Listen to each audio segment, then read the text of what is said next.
Okay, welcome back to Planet Simple Projects. We've got the action piece out on the workshop bench. Been working on it for a little bit. Kind of want to show you how it's been going and what we've been doing to fix a couple of these keys. So this key right here with the string on it was the one that we had the problem with before. And I'm going to kind of show you how these keys work. So you basically pull this up. You can see how that pulls and that back check comes down. So what we have here basically is this, they call it the whippin'. We call this the whippin', and up here is this called a back check. And so you see also this strap in here is called the bridle strap. And we have the hammer, of course. So a couple things that happen is that when this pulls up, it obviously it pushes the key down here. I don't know if you can see down here. Look down here as I pull this key, that little piece of wood right there my finger's pointing at. So it pops up. You can see it pops up. Well, what happens is, so I can hold this for you here.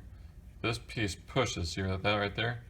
It pushes the hammer, but then before it gets to the very end, it actually lifts up and away, allowing this hammer to hit the target and to bounce back, creating the sound that we hear.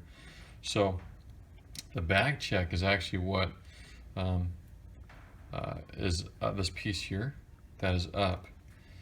And once it basically accelerates the hammer the first time, it's already in position to catch this hammer the second time to allow you to play the note quickly, basically in repetition.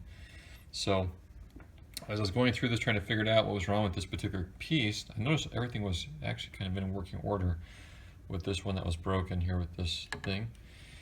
And what's fascinating is what allows this mechanism to pull up. See this? See that? Pull another one. See that thing down there that pulls up? There is another piece down here. It's actually right. See these orange little knobs down there? Right down in here. So as this piece, that one here for us here, that will work. As that basically hits, as this piece right here, there's a spring right there, some big point to it. Here's that spring. That spring is tied to this little piece. That piece hits this orange piece. So as it comes up, it hits that orange piece. That causes this bottom lever down here, right down here, bottom lever down here, to pop up. See? So the key here is that if it's not properly adjusted, the timing will be off, meaning it will hit this orange piece here prematurely, causing it to pop up and not giving you the time to really accelerate this hammer in the right direction. So if you notice, so let me put this on a stand, I can show you a little bit better. Okay, so I've got this position now. I want to kind of show you what happens here. And so I'm actually holding these keys here in place, and I'm going to show you what happens. Because we can adjust these rods, you know, where they attach the keys, so that we can adjust the start point for the whipping, but we can't really adjust the end point of the whipping. So I want to kind of show you what these keys look like. So the key is, you notice with some of these keys, there's a difference. See, like this one ends up being a little closer to this one than this one. So as I pull it, while I'm holding the keys, you see it's slightly off. That just means the back check distance is going to be slightly different than each key. So I need to actually calibrate this back check distance. And I also came to discover that as we do that, calibrate that back check distance, it does help these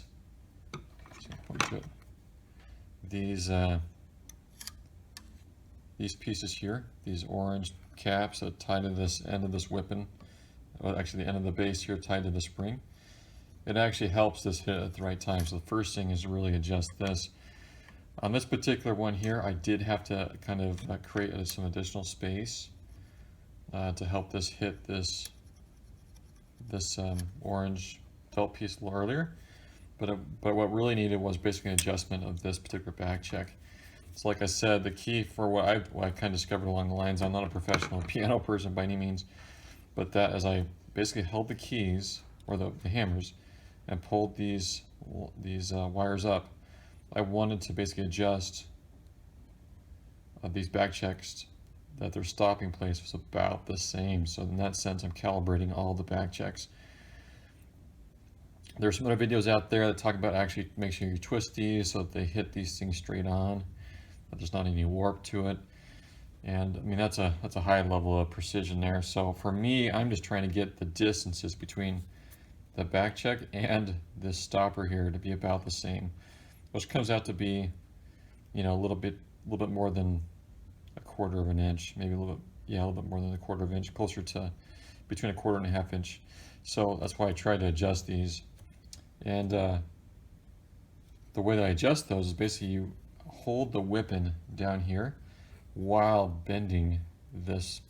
That's the way I did it, at least, while bending this up. I'm not sure if there's any other way to do it. You basically bend this wire slightly so that it adjusts that back check, so that its stop place is pretty similar along the whole line. So I just go along all these and check, make sure that we're pretty close to each other. See, that one's pretty close, those four are pretty close. And this is what we want, some consistency there. So that's how I adjusted the back checks. That's really what I had to do, was adjust the back checks.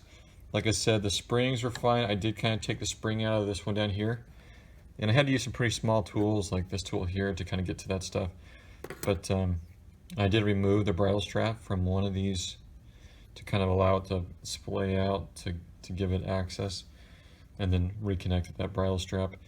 The bridle straps on these particular Kimballs are a little bit fascinating. I think on a lot of, probably higher quality pianos, there is actually a port that it goes into that allows you to replace it. But you can see these are just hot glued into place with these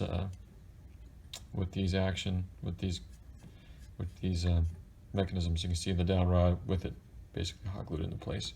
So I'm not sure if these were ever meant to be the bridle straps were meant to be replaced on these or not, but if they were, it would be a real bear to replace them, because you literally have to cut or find another way to attach those bridle straps. So if I look for a piano in the future that had any bridle strap issues, I would definitely be watching for the ability to replace those as more of a plug and play option, rather than having to literally unglue each of these different pieces and then put new ones in. So anyway, that's how I adjusted all that. And as far as adjusting the actual hammers, they look pretty straight to me. They look pretty straight. Like there's not a lot of difference on their back location. And so yeah. And then the final thing is that when I was testing the upward motion of, see these little push planks down here, I wanted to make sure that they came up at the right time, about the same. So I check each of those, make sure they come up at about the same speed. So I did two at the same time. You can see it, it's kind of hard to see. You can see they kind of come up the same. See that? So I want to make sure they come up at the same time. And that's partially tied to where these back checks are being set to, I think. So anyway, that's what we have so far. So I'm pretty happy with how this has come along. I'll need to go ahead and remove these top caps before I put my rubber doobies. I know that's a professional name for it, but I'll put my rubber doobies on these things here, and I'll tighten these things back down. Hopefully that will work okay. We're gonna find out. But these things are they're just so brittle. They just came apart. There's no way to get those off any other way. So anyway, that's where we are so far. We'll keep you posted. Thanks for watching.